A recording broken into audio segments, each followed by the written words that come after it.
Selanjutnya rangkaian seri pada pegas. Ini rangkaian seri, contoh saya itu rangkaian seri 2 pegas. Ini seri. Dihubungkannya itu yang ini ya, berjajar kayak gini. Ini ada K1, ada K2. Lah, rangkaian seri dari 2 pegas ini bisa diganti dengan cuma 1 pegas. Makanya ini namanya rangkaian pengganti seri, K seri. K seri itu konstanta pengganti dari 2 pegas itu yang dijadikan satu, gitu ya. Makanya ini keterangan gambar rangkaian seri 2 pegas dan B rangkaian penggantinya atau KS. Nah, KS itu nilainya bagaimana untuk mencari nilai KS? Kalau ini rangkaian seri 2 pegas, maka KS itu persamaannya 1 per KS sama dengan 1 per K1 ditambah 1 per K2. Gitu ya.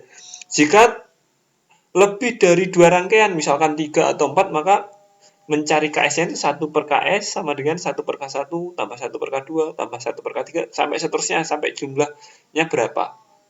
Itu untuk mencari konstanta pengganti rangkaian seri pegas. Konstanta pengganti, gitu ya. Konstanta pengganti sekali lagi itu maksudnya adalah dari beberapa rangkaian pegas itu bisa diganti cuma satu, gitu. Nah, cuma satu itu dengan konstanta berapa? Itulah yang kita hitung. Nah, untuk mencari perubahan panjang total pegas pada rangkaian seri itu bisa dicari begini. F sama dengan KS dikali delta X total. F-nya itu ya F yang menyebabkan pegas itu atau gaya yang bekerja pada pegas itu. Contohnya di gambar ini kan gayanya itu W, gitu ya. Berarti ini F-nya bisa diganti W. Kalau dia itu dikasih balok. Kalau ditambah dengan gaya lain ya tinggal dijumlahkan saja. Maka untuk menghitung delta X atau perubahan panjang total gitu bisa menggunakan persamaan ini. F sama dengan KS, konstanta penggantinya tadi setelah dicari menggunakan persamaan ini, dikali delta X total. Delta X total itu pertambahan panjang total. Delta X total ya ini sama dengan pertambahan panjang X dari pegas 1. Ini kan pegasnya nanti juga akan molor. Pegas yang pertama ini kan juga akan molor gitu ya. Misalkan molor segitu. Pegas 2 juga akan molor gitu ya. Molor. Oh, ini gambarnya ya. Ini jadi pegas 1 molornya misalkan segini. Ini pegas 1 molornya segini. Ini delta X1. Pegas 2 misalkan molornya segini. Ini delta X2. Dari sini ke sini ini X2, yang dari sini ke sini ini delta X1. Maka pertambahan panjang total berarti ya pertambahan panjang yang pegas 2 ditambah pegas 1. Kalau cuma 2, kalau ada banyak ya tinggal dijumlahin. Nah, untuk mencari pertambahan panjang masing-masing kita harus menggunakan konsep ini. Ini kan gaya yang bekerja pada pegas kan cuma satu ya. Ini F-nya sama dengan W.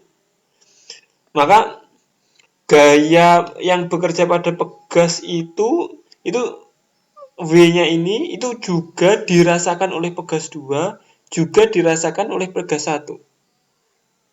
Saya ulangi, W ini dirasakan pada pegas 2, W ini juga sama juga yang dirasakan oleh pegas 1.